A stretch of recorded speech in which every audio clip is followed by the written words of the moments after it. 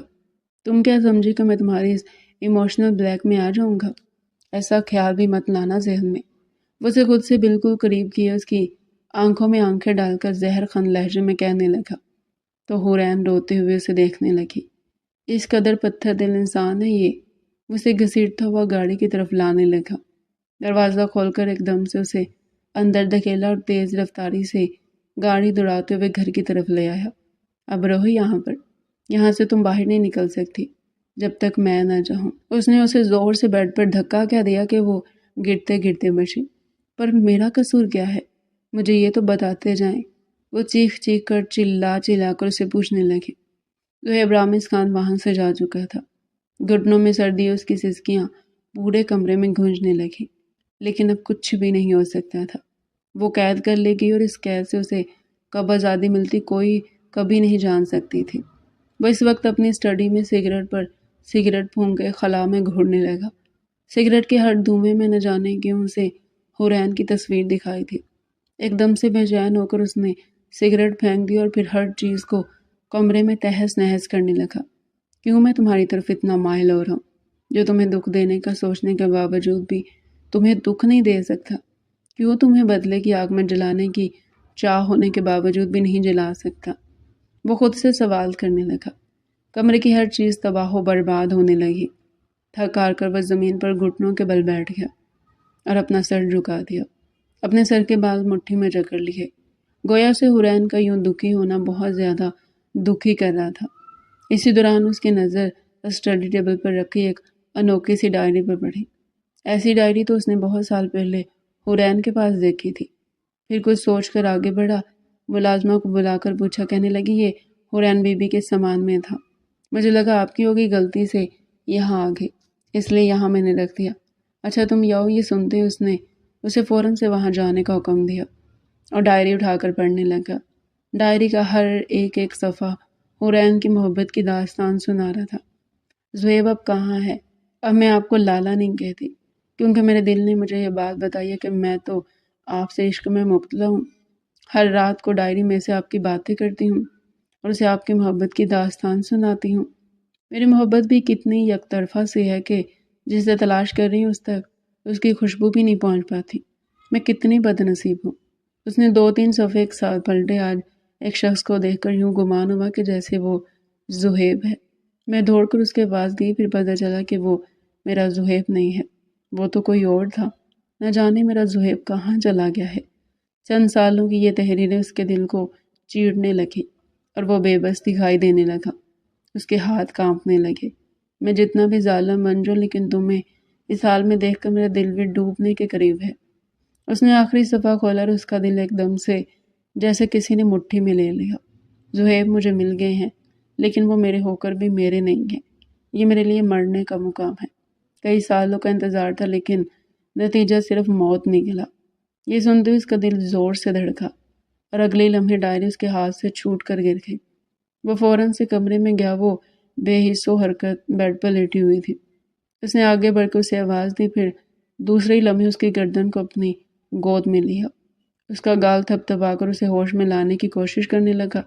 حورین، حورین اٹھے، تم میرے ساتھ ایسا نہیں کر سکتی۔ حورین کیا ہوا ہے تمہیں؟ اس کا پورا بدن جل رہا تھا۔ بدلے کی وہ آگ جو اس نے لگائی وہ حورین کے پورے وجود کو اپنی لپیٹ میں لیے ہوئے تھی۔ اوہ مائی گاڈ، اسے تو بہت تیز بخار ہے۔ وہ فوراً سے آگے بڑھا، ٹھنڈے پانی کا گلاس بھر کر اس کے منہ پر چینٹے مارے، پھر الماری سے تولیہ نکالا اور پانی میں ڈبو کر اس کے منہ پر، ہاتھوں پر، پیروں پر، جہاں تک کہ اس کے پورے بدن پر پھیر کر اس کا ٹمپریچر کم کرنے کی کوشش کرنے لگا۔ حورین اٹھ جاؤ، آنکھیں کھولو، دیکھو تمہارا زہیب تمہیں پکار ہے، تمہارا شوہر رامز خان تمہارا زہیب بن گیا ہے، آنکھیں کھولو نہ حورین۔ وہ بے بسی کی تصویر بنے اسے پکار رہا تھا۔ پھر دوڑ کر اس نے ڈرائیور کو فوراً سے گاڑی نکالنے کا کہا۔ اگلے ہی لمحے وہ اسے باہوں میں بھر کر گاڑی کی طرف لے جاتا ہوا دکھائی دیا۔ انہیں صدمہ ہوا ہے، کوشش کری انہیں خوش رکھا کری۔ ڈاکٹر نے چیک اپ کے دوران بتایا تو وہ خود سے بھی نظریں نہ ملا سکا۔ ایک دن انڈر آبزرویشن میں اسے رکھا گیا اور دوسرے ہی دن وہ گھر پر آ گئی۔ وہ بے حد مزہمل سی دکھائی تھی، بالکل پس مردہ۔ کیا حالت بنا لی تم نے اپنی؟ میری محبت نے تمہیں کس حال میں پہنچایا ہے؟ وہ کمرے کا دروازہ کھول کر چھوٹے چھوٹے قدم اٹھاتا ہوا اس کے بالکل برابر میں بیٹھ گیا۔ حورین نے ایک لمحے کے لیے نظر اٹھا کر اس کی طرف دیکھا تو گویا وہ بدل گیا تھا۔ کیا کہہ کر بھی اس کی نظروں کا دھوکا تھا۔ میں چاہ کر بھی تم پر کوئی ظلم نہ کر سکا، شاید میرا دل بھی اس بات کے لیے تیار ہی نہ تھا۔ پھر تمہاری ڈائری میرے ہاتھ میں لگی اور تب سے اب تک میں ایک عجیب سی شرمندگی کا شکار ہوں۔ اگلے لمحے زہیب نے اپنے دونوں ہاتھ اس کے سامنے جوڑ دیا۔ کیا تم اپنے زہیب رامز خان کو معاف کر دو گی؟ حورین نے نم آنکھوں سے اس کی طرف دیکھا۔ اگلے لمحے زہیب رامز خان نے اپنی باہیں پھیلائی اور وہ شدت سے اس کے گلے لگے، ہچکیوں سے رونے لگی۔ زہیب نے اسے اپنی باہوں میں بھینچ لیا۔ جب سے اس گھر سے گیا ہوں تب احساس ہوا کہ حورین تو میرے دل میں بستی ہے اور اسے میرے دل سے کوئی نہیں نکال سکتا۔ وہ اس کا ماتھا چومتے ہوئے کہنے لگا۔ حورین نے اپنی آنکھیں بند کر لی، اس کی دونوں آنکھوں کو چوم کر اس کے ہونٹوں پر جھکا۔ محبت کی شدت سے حورین کی سسکی نکلی، پھر وہ اس کے بالوں میں اپنا منہ چھپانے لگا۔ حورین اس کی محبت میں سمٹتی چلی گئی، اس کے کندھے کو چوم کر اس کی گردن میں اپنا سر چھپائے محبت کی کہانی اسے سنانے لگا۔ میرا دل اس بات کے لیے آمادہ ہی نہیں تھا کہ میں خروش بھی تمہیں پہنچاؤں، بس میں نہیں کر پایا حورین، میں تم سے عشق کرتا ہوں اور تمہیں اس حالت میں کبھی نہیں دیکھنا چاہتا، نہ دیکھ سکتا ہوں۔ اس کی محبت کا اظہار اتنا انوکھا تھا کہ حورین کا روم روم مہک اٹھا۔ اس نے زہیب کا چہرہ اپنے ہاتھوں کے پیالوں میں بھرا اور باری باری اس کے دونوں گالوں پر اپنی محبت کی شدت ثبت کرتی زہیب اس کی اس پیاری سی ادا پر مسکراتے ہوئے اس کے سر سے سر ٹکا گیا۔ مانتا ہوں کہ شادی کے 2 دن بہت ڈپریشن میں گزارے ہیں، لیکن اب ہر دن ہمارا اسی طرح رومانٹک اور محبت بھرا ہوگا۔ وعدہ کرتا ہوں تم سے، چچی جان نے جو کچھ کیا وہ اللہ کے سامنے جواب دہ ہوں گی، لیکن میں ایک بات کا اعتراف کرنا چاہتا ہوں کہ ان کے ظلم و ستم نے مجھے ان کی گھٹن بھری دنیا سے نکالا، اور آج میں بزنس مین انسان ہوں۔ میری محنت کے بعد اس میں تمہاری دعائیں شامل ہے۔ وہ ایک بار پھر سے خود میں شدت سے بھینچ گیا اور حورین نے مسکراتے ہوئے اپنی آنکھیں مینچ لی کہ اس کی محبت کا ایک بہت خوبصورت انجام ہو رہا تھا۔ اس کی محبت جیت گئی اور زہیب کے اندر بھڑکتی آگ بجھ گئی۔ اب وہ دونوں یکجان 2 قالب بن کر ایک دوسرے میں گم ہو کر اپنی نئی زندگی کی شروعات کر رہے تھے۔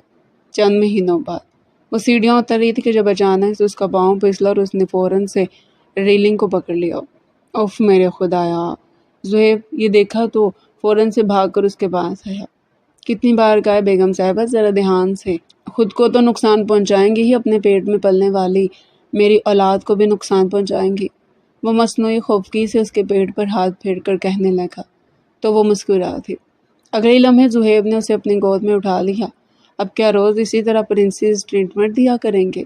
پھر تو میں روز گرنا پسند کروں گی۔ اس کی بات پر زہیب نے آگے بڑھ کر اسے گالوں پر بری طرح کاٹا۔ کچھ بھی بس بولتی رہتی ہو، سوچ سمجھ کر تو بولا کرو حورین۔ حورین اپنے منہ پر ہاتھ رکھے غصے سے اسے دیکھنے لگی۔ پھر وہ دونوں ایک دوسرے کی طرف دیکھ کر ہنس پڑے۔ میری جان اپنا دھیان رکھا کرو۔ اسے گود میں اتار کر صوفے پر بٹھا چکا تھا۔ بس اب کچھ مہینوں بعد ہماری اولاد ہمارے ہاتھوں میں ہوگی اور ہمارا گھر خوشیوں سے گونجے گا۔ اس کے ہاتھ اپنے ہاتھوں میں تھامے اس کے سر سے اپنا سر ٹکائے محبت کی شدت سے کہنے لگا۔ اوف! حورین کے منہ سے نکلا۔ کیا ہوا؟ زہیب فوراً سے پریشان ہوا۔ آپ کی اولاد کو شاید آپ کا یوں میرے قریب آنا پسند نہیں آیا۔ اسے زور سے کک ماری ہے، نہ کہ میرا اندر کا پورا سسٹم ہل کر رہ گیا۔ وہ ہنستے ہوئے کہنے لگی تو زہیب نے فوراً سے اس کے پیٹ پر جھک کر بوسہ دیا۔ میری جان، میری بیوی کو تنگ نہ کرو یار، باہر نکل آؤ گے تو دونوں مل کر اس چڑیل کو خوب تنگ کریں گے۔ ابھی فی الحال تم اندر تو سکون کرو۔ اس کی بات پر حورین کا جاندار قہقہ بلند ہوا تھا اور زہیب کے چہرے پر بھی مسکراہٹ بکھر گئی تھی۔ ان دونوں کی زندگی میں ننھے مہمان کی آمد تھی اور ان کا ہر دن اسی طرح اپنے ننھے مہمان سے بات کرتا ہوا گزرنے لگا۔ چند مہینے بعد ان کا بیٹا ان کی گود میں تھا۔ حورین کی آنکھوں میں خوشی کے آنسو تھے۔ زہیب نے اپنے بیٹے کو اپنی باہوں میں بھر کر خود میں بھینچ لیا۔ زندگی کا یہ خوبصورت باب اس نے اپنی زندگی میں کبھی بھی نہیں سوچا تھا، پر خدا چاہے تو سب کچھ ممکن ہے۔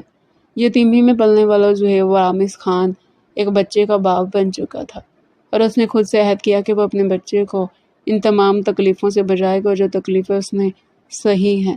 اس نے آگے بڑھ کر بیٹے کو حورین کی گود میں دیا اور حورین کو گلے سے لگا کر ان دونوں کی سلامتی کی دعا مانگی۔ ان کی زندگی حسین سے حسین تر ہوتی جا رہی تھی، اور وہ خدا سے اس کی زندگی کا حسن برقرار رکھنے کی مسلسل دعا کیا کرتا تھا کہ اب وہی اس کی دنیا تھے۔ تو ڈیئر ریڈر، یہ تھا آج کا ہمارا انٹرسٹنگ ناول۔ اگر آپ مزید ایسے مزے کے انٹرسٹنگ ناول ہمارے چینل پر ڈیلی سننا چاہتے ہیں تو چینل کو سبسکرائب کریں، ویڈیو کو لائک کریں اور کمنٹ سیکشن میں اپنی رائے لازمی دیں۔